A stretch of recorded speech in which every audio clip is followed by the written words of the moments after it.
And now, a workshop of the McAllen City Commission. All workshops are open to the public in accordance with the Texas Open Meetings Act. These workshops allow for detailed staff presentations.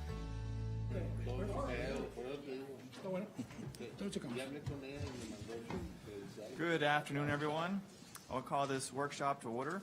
Today's January 22nd, 2024, and it's 4 p.m., and we're at the third floor at the City Commission chambers. Item number one is to present questions to staff relating to the today's meeting. Does anybody have any questions to present to staff? No questions. No questions.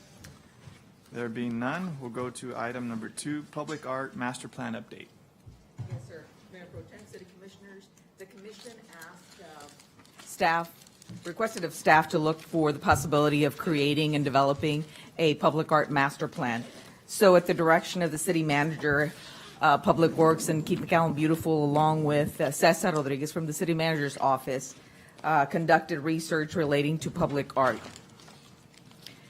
The initiation of the research started with truly understanding the meaning of public art. What is public art? How does it define? The South Lake Public Arts Master Plan is a definition we found defines art best. So I'm going to read it to you. Public art is a reflection of how we see the world. The artist's response to our time and place combined with our own sense of who we are. Public art may be thought-provoking, controversial, forward-thinking, interactive, traditional, playful, or whimsical. Monuments, memorials, and civic statues and sculptures are most established forms of public art, but public art can also be transitory in the form of performances, music, dance, theater, and poetry. Next. So what we're going to talk to you about today is basically identifying some of the public art throughout McAllen and throughout the nation. We'll show you the results of the research on how other communities have been successful in initiating and funding public art, as well as options to consider in the implementation of public art master plan. The overall objective of this presentation is to obtain direction and the vision of the City Commission. So Chris Lash will share McAllen's public art and the various arts throughout the nation. Go ahead, Chris. Thank you. So one of the things we first wanted to look at was public art in McAllen. What have we done here through Keep McAllen Beautiful? One of our first forays into the public art was in 2009. We did the Starry Starry McAllen. This was truly a labor of love done with a teacher from Mac High with her students, and it's been an ongoing project. And the other thing that we did after that was a didactic. We wanted people to have a learning tool, and we did the metamorphosis of the monarch butterfly with a local artist and an artist from Mexico. And this was a resounding success. We got a lot of positive reviews from the public. They loved it, and we really got to feel like we need more public art here in McAllen. And then, so around that time, I was offered some barrels.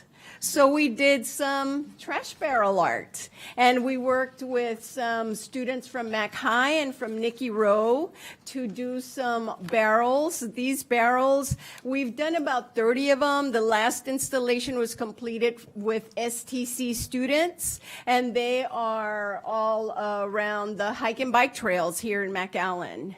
And after that, we thought we need to keep going with public art. And one of the things that we saw was we had initially pipes that were done with kind of templates on Nolana and Bicentennial. There was 4 of them. And we thought, you know what, maybe we need to just explore painting those and see what happens. So we did 4 of them. It was in 2020. We did it with some volunteer artists, and it was amazing. when we got done with that, we just felt like we needed to keep going. So much so that at this juncture, we have actually now done 161 pipes to include these megaliths that are really 32-foot pipes. And this one is the second that we have completed. And there are more pipes that we will keep going with this project. We also recently completed our first mural. We worked with the Texas Department of Transportation and their Don't Mess with Texas campaign to bring this mural to McAllen. This is a trademarked product. And we did get the permission from the Texas Department of Transportation to be able to do this mural and bring it here to McAllen. You know, the thing is, too, is that people have been asking and inquiring about where can we find out about the pipes? Where can we learn more? We actually reconstructed our website to be able to pinpoint locations of where the pipes are. Our website now shows where the pipes are mapped out, and it talks about the artist. It describes the artwork.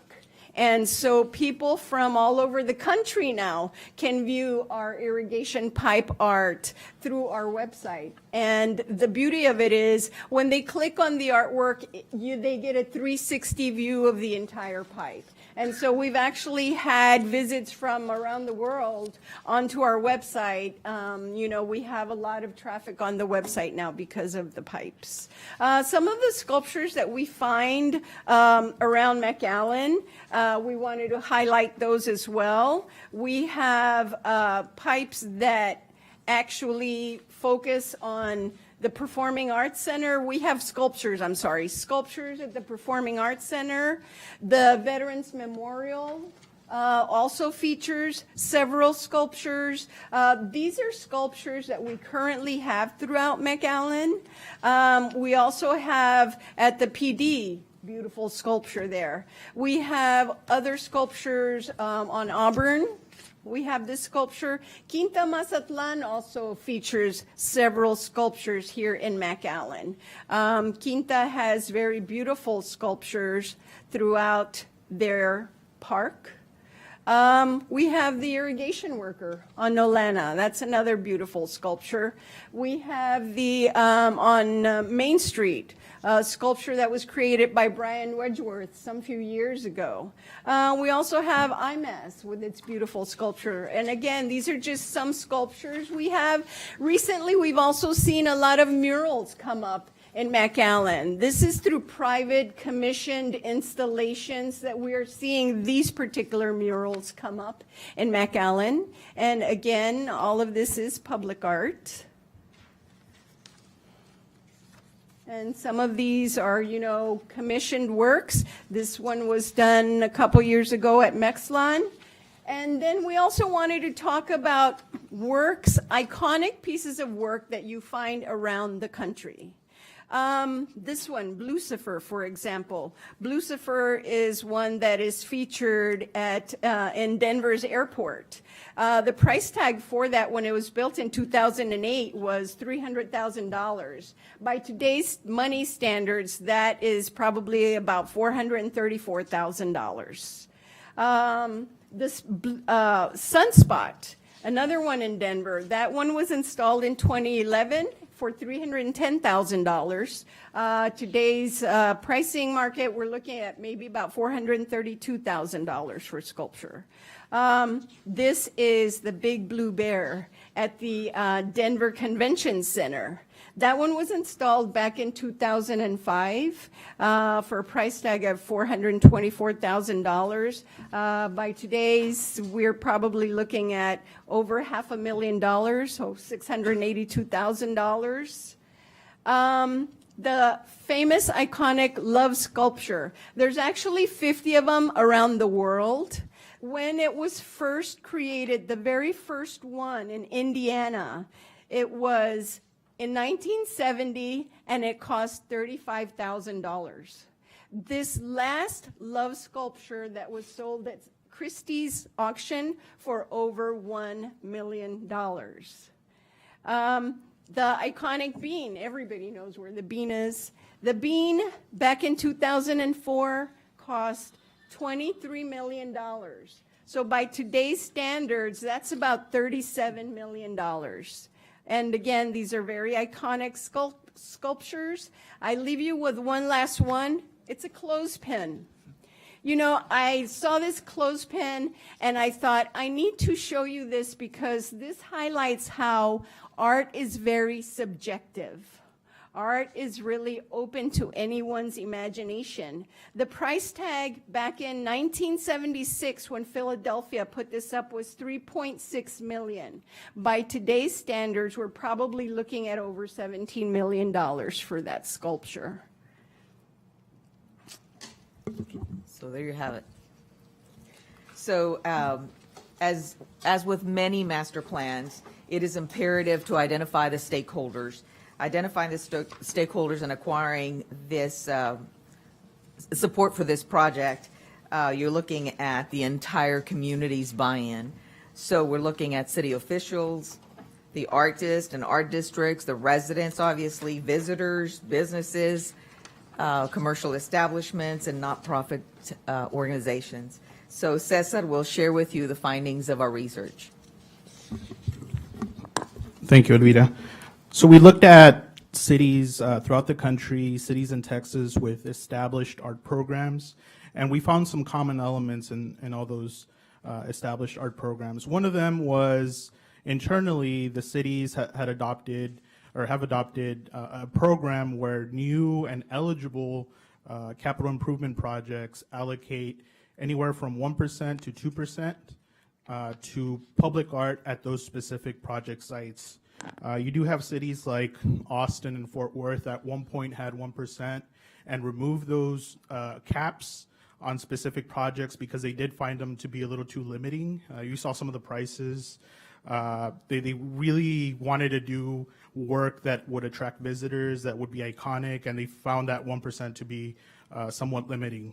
The second element is consider using hotel tax revenue allocations to use toward creating iconic, high-traffic works of art where you end up drawing visitors and tourists to a particular location. The city of Southlake, Texas uses it as a rule of thumb a 15% allocation. And the third element is consider new commercial development fees to help fund a public arts fund. The city of Fairview, Texas has a program like that. To be fair, I will mention the city of San Antonio also has a program like that. They did get some pushback from their developer community because they found that 1% to be a very high cost. So the city of San Antonio went back and amended their ordinance regarding that 1% to also allow for the incorporation of architectural design, facade work in lieu of that 1%. So in either case, developers would be able to pay a 1% cost to go to a public arts fund that can in turn be used throughout the city. And then the last element is having the appropriate staffing depending on what level of commitment the city would like to take on. At the very minimum, you would need an art review committee with subject matter experts, an architect, practicing artist to be able to review the art before moving on. One of the other elements that we've noticed in working toward a master plan is there is currently no ordinance or guiding document in the city of McAllen for public art. What an ordinance would do is it would identify mechanisms for funding, whether it's hotel occupancy, it could be internal CIP projects, or like I mentioned, commercial development fees. Some cities have included mechanisms for donations, guidelines for applying to grants and so forth. Some cities have incorporated matching grant programs for art installations and performances, whether it's at public spaces, private developments, or performance venues. And then You also have the use of funds for visual installations and programming for live performances. So you can think of, events such as, for example, McAllen, that is a cultural and arts event, incorporating grants and live performances and artwork with a public art fund. And then finally, the creation of a nonprofit or authorization of an art review committee to conduct programming and manage the projects going forward. Another element of a master plan for public art is having feedback from the public.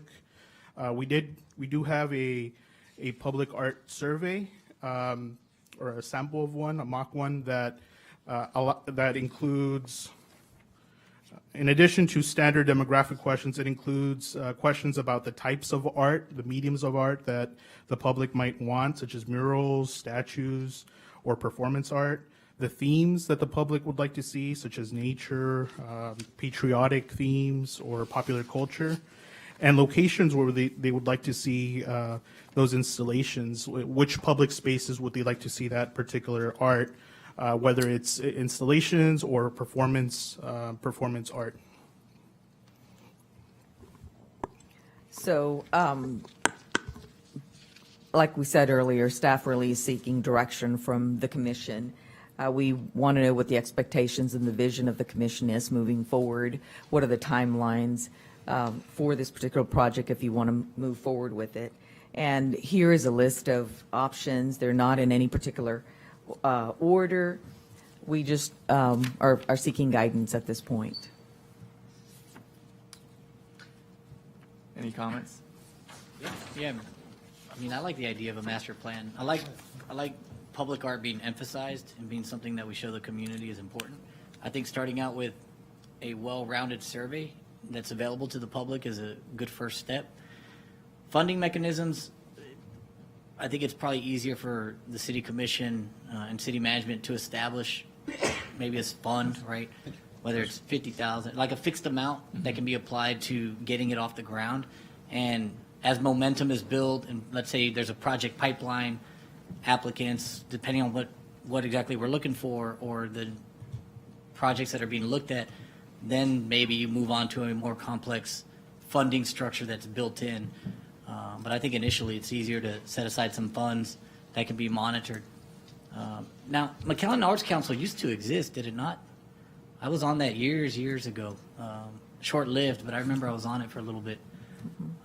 So maybe reestablishing that or determining the interest from the community to get that going. Okay. And I think our most successful public art is typically the one that allows the public to be a part of the process or engage or bring their creativity to the city, right? Which is why the standpipes and all that are so popular. So I think thinking of ways to engage artists in the local community in other forms that we can make available to them to display their art would be great. Graffiti Park, we've talked about that in the past, integrating that type of venue or facility. And definitely a fan of sculptures and the ones that we have. I think whenever traffic looks at implementing these roundabouts, I think we should always tie it into doing some kind of sculpture and landscaping. I think the one in Auburn, I love the sculpture. Probably we just need a little bit of landscaping over there. And I think any future ones should always integrate a sculpture. I think that would be a big part of traffic. Yeah, I totally agree. Good feedback. You mentioned about business developments, and when I saw the graphic with the businesses, the first business that I think of that took that initiative without any city funding was Embassy Suites Hotel. The prancing horses, where it's jumping into the pool, the little pool that's in front of the portico at the entrance. That's the kind of art that not only exemplifies like our local community, but not only the hotel, but I imagine it was at no cost, for the city. And the other thing too, if as an incentive, maybe change the ordinances regarding, commercial development, where maybe we give a credit or something when they do install art, and on their own, let their creative imagination run wild, literally. Yeah, No I pun believe- intended. And just the way the Embassy Suites did it, and I know that kind of is a take off the Las Colinas horses, of the Mustangs, right? That's fine. I don't care if it's just 50, whatever. But I think the idea is to, when you have hospitality, you have retail, other establishments that are looking to develop in McAllen, let's encourage them to put their own, public art there. You got to go, if you're going to hit the areas where you want it to be most notable and visible, aside from the roundabouts, is the retail part, because everybody at some point, including myself, has to go shop at some point, and you get to see it, right? And I think that's another kind of lower cost way to promote the arts through commercial development. Well, and that's through commercial, but I think, some residential areas also, we take park fees for them. We do all kinds of fees that possibly, not all of it, but a little of it, if they do something that this committee feels that is improving the look of our city and also, the educational part of our city, in some type of sculpture, some type of painting, some type of mural, some type of whatever arts. I think a little credit so that they could do it is Right. we don't feel it as much, and I think it would be good. I just like to commend, what we've done so far. I mean, we've done tremendous. It's been beautiful what's happened to our city in the last 5 years, and a little before that also, there was some stuff done, but I really do feel that Keep McAllen Beautiful and all of the others that have done to beautify our city, all these other organizations, it could be done with other organizations, doing a little to beautify our city. So all areas of our city, south, north, middle, the whole bit, commercial, residential, very important. To kind of expand a little bit more on that, also, one thing that we've talked about, and then we just kind of, I'm the one that pushed it to axe it, was the monument entries to our city. I think we identify through the committee certain areas, especially along the Interstate 2 corridor, where it would be important to have public art, whether sculpture or monument. I think one very good example, and I think it kind of goes unseen very often, it's on South 10th Street, where 2nd Street and South 10th meet. You have a sculpture there with I guess it's with the concrete pillars laying on the side and the water spraying out. It caught my eye, and I still remember it. Right there in the corner. So I think if we also promulgate an initiative to also identify properties, whether they're occupied or in use or vacant, where maybe through initiative or an incentive, we say, hey, this would be a great location for a piece of art, whether it be a mural, a monument, a sculpture, something that would definitely identify who we are as a city. Well, the old convention center site is in the process of being Well, that's what I just mentioned to him. I think that would be probably the prime area number one to look at. Yeah. Another one would probably be South 23rd, coming from Hidalgo. Oh, yeah. Through Yes, South for 23rd, sure. because 10th already got one, but South 23rd, we don't have anything. Yep. Now we got that new toll, it's gonna, Right. It's very visible. Well, There's definitely different places that we are- can put this art, and I agree with you guys on probably doing some incentives for the developers and create this atmosphere of advancing and growth in the city of McAllen, like we've been doing it. And sometimes the price doesn't have to be very steep, because we have a recycle center with enough recycled materials where we can, help. That's a good idea. Help the environment and just get the talent of the artist to put their mind and talent, of course, into it and take advantage of that. like you said, we got a lot of material that we can use. Yes, exactly. Yeah. And you see, guys, I mean, there's a lot of places where public art is very, very big, and some of them a couple of hours from us. Corpus has a lot of public art. San Antonio, Monterrey, Mexico, and those guys are natural, partners in the city of McAllen, to say like that. So it's important for our city to continue the growth in public art and just take it to the next level. you mentioned something, we're trying to emphasize the sister cities, all over the world. might be interesting to try to do something with them Yeah. and bring some of their, talk to them about possibly bringing some of their culture, their art, and us to them. Yeah. This art review committee, would it be an advisory board like we have of other advisory boards, or would it be separate? You're talking about the MEC? Yeah. I'm just wondering if commission has an appointment to this review committee as we do other advisory boards, or would this be something under Keep McAllen Beautiful and just kind of a different type of a committee? Just I think it'd be more official to have this committee stand alone outside of Keep McAllen Beautiful, because this would be its sole function and purpose and it's a huge undertaking. yeah, okay. I would still like to see Keep McAllen Beautiful involved. Absolutely, absolutely, without a doubt. Yeah. Is that, so the funding mechanism would be something that we would need to still have conversation about, but I like what you're suggesting as far as maybe an amount Yeah. that is taken either from. It simplifies it, and you can establish it. And I One think of these once you have sources, momentum in yeah. a pipeline, Yeah. you could say, okay, this is now going to be something that's going to exist in perpetuity, ingrained within the culture and within our ordinances. And at that point, you establish a mechanism that kind of funds itself. But I wouldn't want to muddle that up at first, right? Yeah. Get something moving first and going. Yeah. Right. And then propose projects, propose sites, propose ideas and estimates, and then Let's take a look at we'll it be able to again. gauge Yep. what amount needs to be cycled, and then at that point, reverse engineer the best funding to kind of make that Yeah. continue, right, without a burden.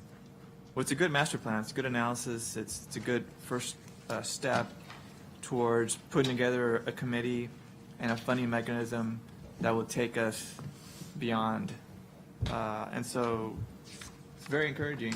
I think we like where we're going with this. I just want to add one more thing, the reflecting pool, to me, is art It is. at the convention center in and of itself. Oh, definitely. We might miss it, but it really is. It is. And so we live in an area where water obviously is at times a scarce commodity, but it's a very valuable commodity.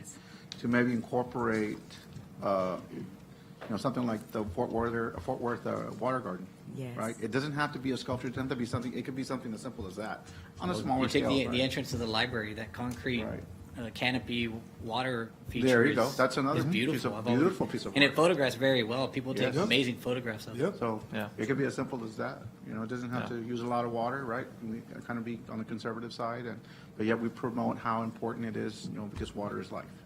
Right? That's right. Excellent points. Thank you for your time. Excellent. Thank you. Thank you. So we have a little clarity. What I suggest is that we do the first two for sure, is send out the survey. We can expand it as you wish, but they've got a draft survey to send out. And then with that, that'll help us create the public art ordinance that we can bring back to you. And then that'll kind of dictate our next steps, including funding. Maybe by then, we'll be in the budget process. Does that sound okay? The first two for sure, and then bring it back to you?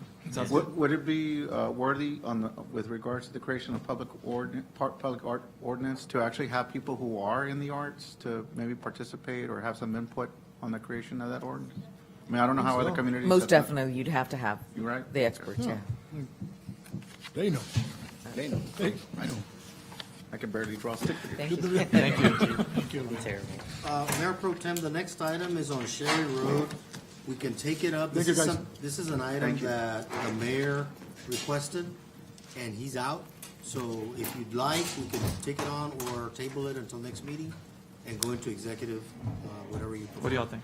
You can table it. Table it? There's no Okay. rush, right? No, it was an item that he requested. Yeah, no, we can. Let's say, His request, we can just wait on that one. That's fine. Okay. we get a motion. Motion All right. into executive. So, Are we ready to recess to executive session? We are. Mayor Pro Tem, the items listed under item 4 on the agenda do qualify for consideration in a closed session. I recommend the board recess. all right, we're recessed into executive session. This concludes the workshop of the McAllen City Commission. Workshops are held every second and fourth Monday of the month, convening at 4 p.m. at the McAllen City Commission chamber on the third floor at McAllen City Hall.